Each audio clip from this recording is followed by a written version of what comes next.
हमें क्या उनकी चार्ट में सिंपल प्रॉमिस ऑफ चाइल्ड, बच्चा होने का योग दिख रहा है या नहीं दिख रहा है। दो पॉइंट हो गए।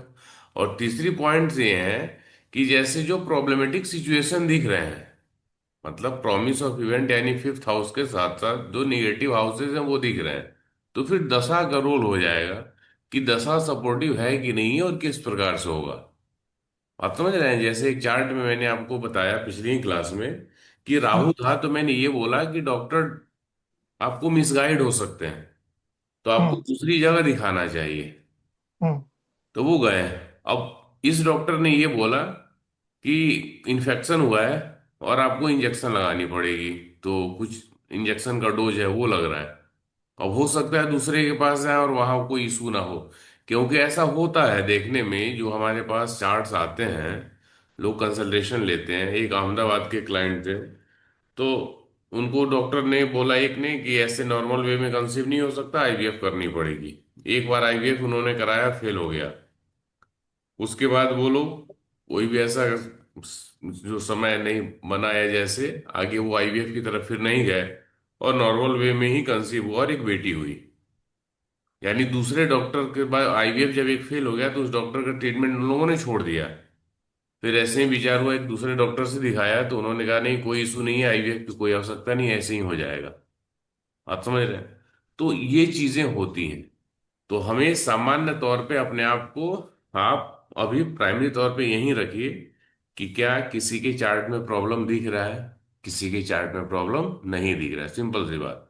कुछ ऐसे भी क्लाइंट्स आते हैं मेरे पास जिनका ये होता है कि अभी चाइल्ड बर्थ नहीं है, तो बस सही टाइमिंग आने दीजिए। ऐसा जरूरी नहीं है कि जिसको चाइल्ड बर्थ मतलब शादी के 1 साल 2 साल या 3 साल हो गए तो उनमें प्रॉब्लम ही होगा। कई बार दशाओं का भी सपोर्ट नहीं होता है। तो जैसे 4 8 12 यदि नहीं है, तो नॉर्मली आप ये बोल सकते हैं, मतलब प्रॉमिस ऑफ इवेंट में यदि 4 8 12 नहीं है तो भाई आपको कोई प्रॉब्लम नहीं दिख रहा। बात समझ रहे हैं? ये हम्म। प्रॉब्लम नहीं है। वैसा नहीं कि हर केस में प्रॉब्लम होगा ही। और समय काल परिस्थिति भी एक मैटर करती है। तो वो भी चीजें हैं, कई बार लोग स्वयं प्लान नहीं कर रहे होते हैं लेकिन उनके फैमिली मेंबर्स हैं वो कुंडली दिखा रहे होते हैं, तो उनको लगता है कि क्यों नहीं है। तब सबका रीजन थोड़ी मिल पाएगा। हम्म। ठीक है। और कुछ ठीक। बोलिए। सर, आपने जो कंजंक्शंस दो बताए थे, सन राहु और सन वीनस वाला, हम्म। तो ये मेल और फीमेल की कुंडली में क्या अलग अलग चीजें सिग्निफाई करता है या सेम चीज? चाइल्ड बर्थ में प्रॉब्लम, अब किसी भी रीजन से प्रॉब्लम हो सकते हैं। अब चाहे मेल के कारण प्रॉब्लम हो चाहे फीमेल के कारण प्रॉब्लम हो, मेन मुद्दा क्या है कि चाइल्ड बर्थ में प्रॉब्लम, और खासकर मेल चाइल्ड में प्रॉब्लम। दोनों ही केस में? दोनों ही केस में। और चाहे तो सर ये। मिसकैरेज लगता हो, चाहे किसी भी वजह से हम्म। कंसीव नहीं होता हो, समझ रहे हैं, जो भी हम्म। रीजन रह रहा हो, लेकिन हम्म। रीजन वो आपको प्रॉब्लम देखने को मिलेंगी चार्ट्स में। अब उसमें क्या होता है कि कई बार यदि गुरु उनके साथ है या गुरु की दृष्टि उस पे आ रही है, हम्म। तो रिजल्ट्स में थोड़े से वेरिएशन मिल जाते हैं। ठीक है। जैसे जिस भाव में सूर्य या शुक्र है उसी हम्म। में गुरु आ जाए, तो संभावना है कि रिजल्ट्स चेंज हो, प्रॉब्लम थोड़ा कम हो। या फिर सूर्य और शुक्र जिस भाव में है या सूर्य राहु जिस भाव में है उससे पांचवें या नौवें भाव में यदि है, ठीक है, मतलब 1 नंबर राशि में सूर्य शुक्र है, हम्म। 5 या 9 नंबर राशि में गुरु हो जाए। अच्छा। समझ रहे हैं? दो हम्म। नंबर में यदि है तो 6 या 10 में गुरु हो जाए। 3 नंबर राशि में अच्छा। सूर्य या शुक्र है तो 3 7 11 होता है, तो 7 या 11 में जुपिटर हो जाए। 4 नंबर में यदि है तो 8 या 12 में वो हो जाए। हम्म।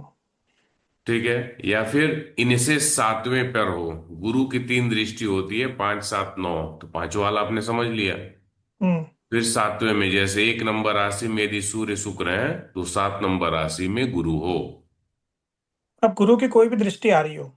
हाँ, मतलब रूल ठीक है। ये है कि यदि आपके लग्न चार्ट में सन वीनस या सन राहु हैं तो चाइल्ड बर्थ रिलेटेड प्रॉब्लम देखने को मिलते हैं। क्लियर? जी। यदि इन पर जुपिटर की दृष्टि आ रही होती है तो थोड़ा सा प्रॉब्लम कम हो जाता है।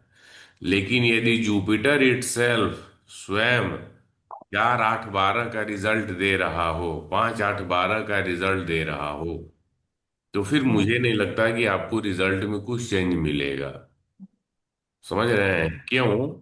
क्योंकि दृष्टि का एस्पेक्ट का मतलब क्या होता है, इस पॉइंट को समझिए। वैदिक एस्ट्रोलॉजी में बहुत सी जगह आप देखे होंगे लोग ये चीज बोलते हैं कि लग्न का गुरु हजारों दोषों का तो लाखों दोषों का समन करता है, तो ये अच्छा होता है, वो होता है।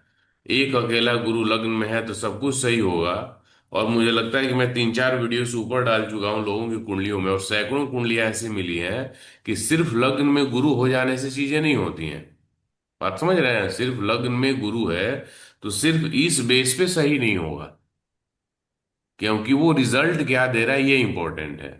अब कुछ दिन पहले ही मैंने एक चार्ट देखी, सन और वीनस और राहु तीनों ही, यानी सूर्य शुक्र और राहु तीनों ही एक साथ है। और गुरु जो है उनके ट्राइन में है, वक्री होके, मतलब उनसे 5वें भाव में मौजूद है। हम्म। अब वो चार्ट ऐसे ही, एक एस्ट्रोलॉजर है साउथ के, बीएनएन अच्छा करते हैं, अच्छी जानकारी है उनको, तो उनसे डिस्कशन हो रही थी। तब उनका ये था कि इसमें जुपिटर आ गया तो इनको इसका दुष्प्रभाव नहीं मिलेगा, मतलब चाइल्ड बर्थ रिलेटेड जो प्रॉब्लम है वो कम हो जाएंगे। और उस चार्ट में जुपिटर 5 और 8 का रिजल्ट दे रहा था। तो मैंने हम्म। उनको कहा कि सर आपके पॉइंट ऑफ व्यू से जुपिटर इसके ट्राइन में है तो प्रॉब्लम कम आएगी। अब कम या ज्यादा इस चीज को समझना ये ज्यादा इंपॉर्टेंट है कि उस व्यक्ति की एक संतान नुकसान हो गया, दूसरा का एबॉर्शन कराना पड़ा, फिर तीसरी बार में संतान हुआ। तो जुपिटर में 5 नंबर है और प्रॉमिस ऑफ इवेंट में भी 5 नंबर है, तो संतान तो होगा, इतना तो फिक्स है केपी के हिसाब से। हम्म। लेकिन अब एक नुकसान हो गया और दूसरा मिसकैरेज, ये मतलब एक मिसकैरेज हो गया और दूसरा एबॉर्शन कराना पड़ा, और तीसरे बार में हुआ। तो अब इसको हम क्या समझें कि क्या जुपिटर के कारण वो निगेटिव इफेक्ट कम हुए या नहीं हुए? अब ये स्वयं आप अपने दिमाग से इस चीज का एक निर्णय लीजिए। बात समझ रहे हैं? मेरे पॉइंट ऑफ व्यू से यदि जुपिटर की वो ट्राइन में होना, यानी सूर्य शुक्र और राहु के 5वें भाव में जुपिटर का होना, यदि ये प्रॉब्लम कम करता, तो मुझे नहीं लगता कि मिसकैरेज और एबॉर्शन दोनों ही चीजों का सामना करना पड़ता। ठीक है, हो सकता है थोड़ी बहुत परेशानी हो सकती हो, डिले हुआ, डिले ज्यादा तो नहीं हुआ, 3 साल का ही डिले हुआ, मतलब शादी के 3 साल बाद हो गया, तो डिले तो खैर नहीं है, लेकिन मिसकैरेज और अबॉर्शन दोनों का सामना करना पड़ा। और एट लास्ट चाइल्ड बर्थ हुआ तीसरी बार में। तो अब क्या यहाँ जुपिटर इसने उस निगेटिव प्रभाव को कम किया या खत्म किया? मेरे हिसाब से कोई अंतर नहीं पड़ा। बाकी आपको लग रहा है तो आप इस चीज को समझ सकते हैं अलग अलग चार्ट्स पे, ये मेरा कहने का मतलब है। ये सेम सिचुएशन आपको चार्ट्स मिलते हैं तो आप उसमें देख सकते हैं। क्लियर है? क्योंकि बीएनएन में जो भी नाड़ी एस्ट्रोलॉजी वो लोग करते हैं वो तो नक्षत्र उप नक्षत्र तो देखते नहीं है, तो हाउसेज का कॉन्सेप्ट तो है नहीं। सिंपल उनके लिए हर एक कंडीशन में जुपिटर अच्छा ही है, जुपिटर की दृष्टि अच्छी ही है हर कंडीशन में। लेकिन यही इसी केस में नहीं मिला, सिंपल। लेकिन प्रॉब्लम क्रिएट करता है, ये फैक्ट है। 10 में 8 9 कुंडलियों पे मिले। क्लियर? ठीक है सर। और कुछ? सर एक अडॉप्शन का पूछना था। कुंडली हाँ। में